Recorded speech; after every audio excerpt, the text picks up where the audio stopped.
Hello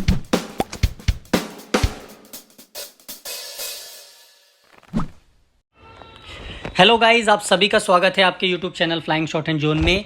national institute of open schooling यानी NIOS ने vacancies निकाली हैं और ये vacancies group A director level से लेकर जूनियर असिस्टेंट लेवल 2 7 CPC के अकॉर्डिंग पोस्ट्स हैं। अलग अलग 16 कैटेगरीज़ में पोस्ट हैं। ठीक है गाइस, तो चलिए हम बात करते हैं ग्रुप सी की। असिस्टेंट यानी कि लेवल 4 7 CPC 25,500 बेसिक के साथ 4 पोस्ट हैं।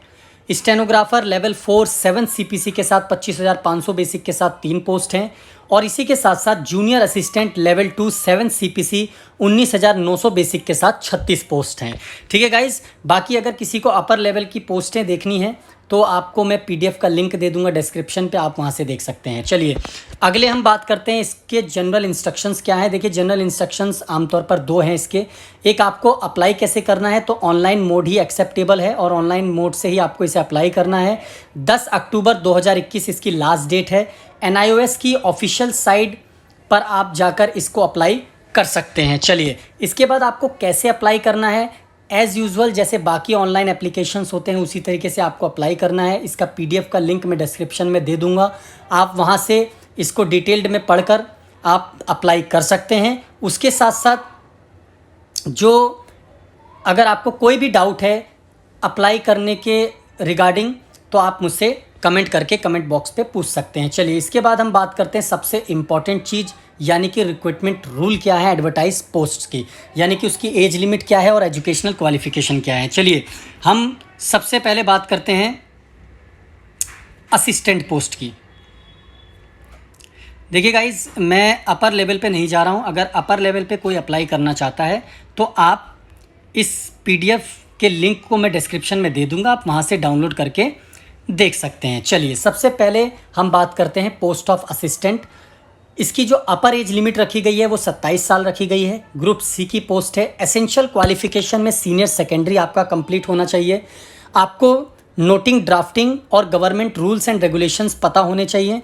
आपके पास वर्किंग नॉलेज होनी चाहिए। कंप्यूटर की स्पीड 8000 की डिप्रेशंस पर आवर होनी चाहिए। इसके साथ साथ हिंदी और इंग्लिश की वर्किंग नॉलेज होनी चाहिए।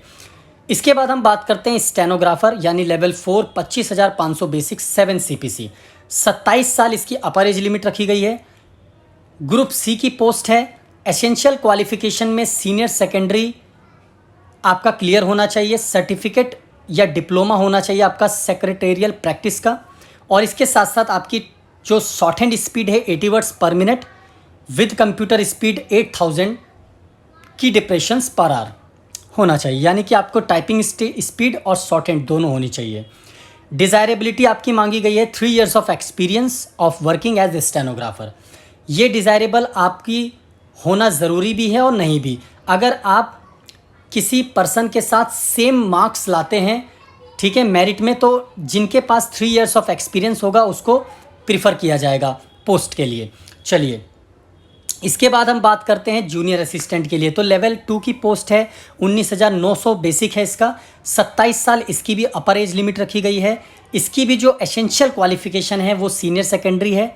वर्किंग नॉलेज ऑफ कंप्यूटर 6000 की डिप्रेशंस पर आवर। इसकी टाइपिंग स्पीड असिस्टेंट से थोड़ी कम रखी गई है। और वर्किंग नॉलेज होनी चाहिए आपके पास हिंदी और इंग्लिश की। देखिए डिज़ायरेबल इसके लिए भी रखा गया है बैचलर डिग्री। सर्टिफिकेट कोर्स अगर आपके पास है तो आपको प्रीफर किया जाएगा बाकियों से, अगर आपके सेम मार्क्स हैं।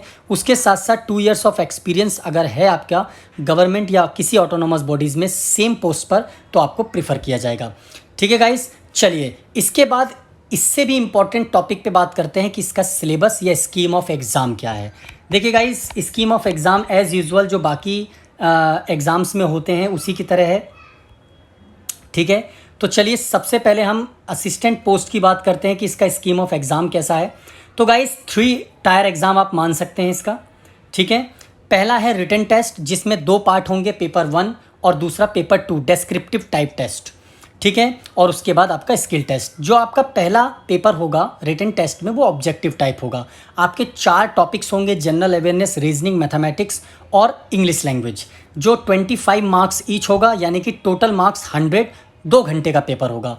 इसके बाद पेपर 2 जो होगा वो आपका डिस्क्रिप्टिव होगा, 50 मार्क्स, 50 नंबर ऑफ क्वेश्चंस होंगे, 2 नंबर का एक क्वेश्चन होगा, यानी कि 100 मार्क्स का क्वेश्चन होगा। ये 3 घंटे का होगा गाइज, ये डिस्क्रिप्टिव होगा, ठीक है। और इसमें जो सिलेबस है आपका वो एस्से लेटर से लेकर आपका कॉन्स्टिट्यूशन और बाकी भी टॉपिक्स हैं, ठीक है।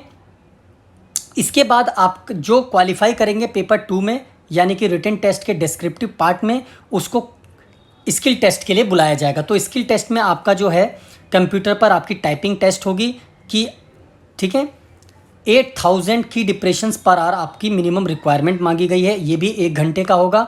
ये सिर्फ क्वालिफाइंग है, इसके कोई मार्क्स ऐड नहीं किए जाएंगे, ठीक है गाइज। इसका जो सिलेबस है वो आप डिटेल्ड में, इसका PDF लिंक मैं डिस्क्रिप्शन में दूंगा, आप वहाँ से देख सकते हैं, ठीक है गाइज। चलिए इसके बाद हम बात करते हैं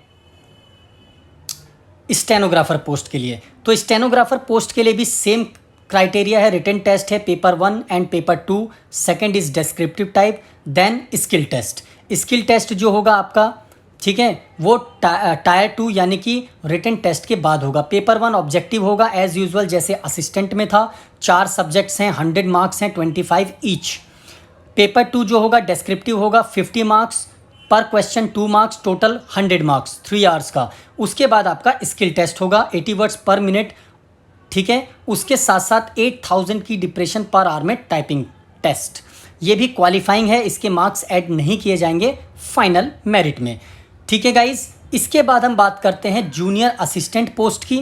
तो जूनियर असिस्टेंट पोस्ट की जो एग्ज़ाम है वो थोड़ा सा डिफरेंट है स्टेनोग्राफर और असिस्टेंट से, यानी कि इसमें सिर्फ और सिर्फ आपका एक रिटन टेस्ट होगा ऑब्जेक्टिव टाइप, और उसके बेसिस पर ये 200 मार्क्स का होगा। 4 सब्जेक्ट्स होंगे, 50 मार्क्स ईच सब्जेक्ट, 200 नंबर का क्वेश्चन होगा टोटल, और